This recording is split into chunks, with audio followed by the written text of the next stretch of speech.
Congressman. It could have probably been many more, but we'll never know. But what do you think of this?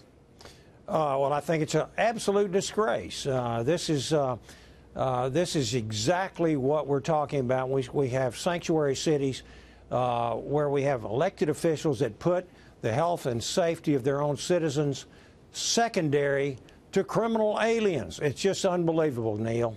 Unbelievable. Now, I still went in. I don't know whether this number was smaller as a result of the mayor's warning, but she's not the first to do this sort of thing. She's the first maybe to make it so public and do a televised kind of a thing about it. But where is this going, and what do you think the effect it's having on keeping the dangerous illegals here?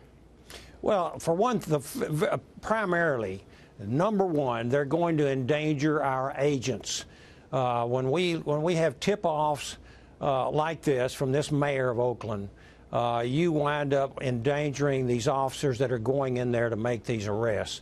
And then secondary, we have the people who of the city. This city takes $27 million in federal funds each year, and their mayor is tipping off criminals before they're picked up. One of these individuals that was arrested even had I think it was a sexual assault of a child. And so it's just inconceivable to me as a former mayor and a school board member at one time, how elected officials can put their citizens secondarily to criminal aliens. And we still have 800 and some odd criminals running around at large in Oakland, the Oakland area right now because of this. So I think we really need to look very closely, Neil, and see what laws were broken. This could not be legal, and it certainly is not ethical or good. You know, Congressman, I don't mind my switching gears here to the dust-up between the president and the attorney general. Again, he's tweeting about him, and among other things, he's calling it disgraceful that the attorney general is disgraceful for passing an investigation into this whole FISA thing to the Justice Department's inspector general, defining that fellow as an Obama holdover. But the nastiness has increased yet again. What do you think of this? Do you think Jeff Sessions should just step down?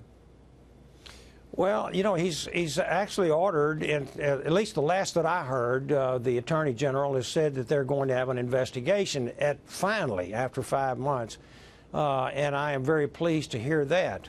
There is so much rancor here, but again, we need to look and see what's right. The American people deserve to see justice.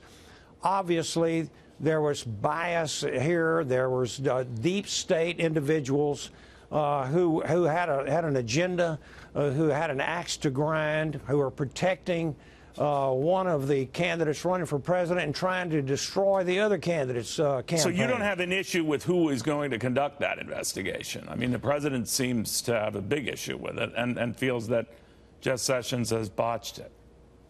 Well, you know, all I can say is I understand where the president is coming from. He's been looking for action on this thing for a very long time, and you know, Mr. Sessions, Attorney General Sessions, recused himself and kind of opened the door for the Mueller investigation. And so I understand where he's coming from. All I'm telling you, Neil, is that justice needs to be done. We absolutely need to have an investigation. I have been calling for an independent investigation for a long time now, but I'm pleased to see that at least the Attorney General has called for one. And whatever takes place, I want to see I want to see the truth. Okay. I want to see the facts come out, and I want to see prosecutions as are necessary. Well, your old and former colleague, Jason Chaffetz, kind of agrees with you, but not on the way the president has handled this, tweeting out loud and saying all of this stuff about his former attorney general, saying on our air this morning, it's almost embarrassing that the president would tweet this as opposed to communicating directly with his attorney general. Kind of mind-boggling that he would call out his own attorney general. He was the one who appointed him. If he's not up to the job, get rid of him. What did you think of that? Well, you know what? I understand exactly where Mr. Chaffetz is coming from when he says that. Again, I understand why the president is very frustrated with his attorney general, but then why doesn't Jeff Sessions quit? If that were happening to you, if you were on the receiving end of that, would you stay in the job? And you know, it depends on how bad I wanted that job. And I know that Jeff Sessions has done some great things. He's cracking down on drugs. He's wanting to enforce border laws. Does wanting the job badly enough, caring about those issues badly enough, compensate for the almost daily ridicule you get from your boss, who just so happens to be the President of the United States?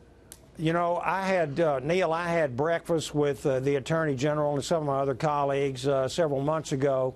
And you know what? I believe that the man, he probably made a mistake when he recused himself. However, I know his heart is right, and I want to see an investigation going on here. But I understand where the president's coming from as well. All right. Congressman, thank you very, very much. Thank you, Neil.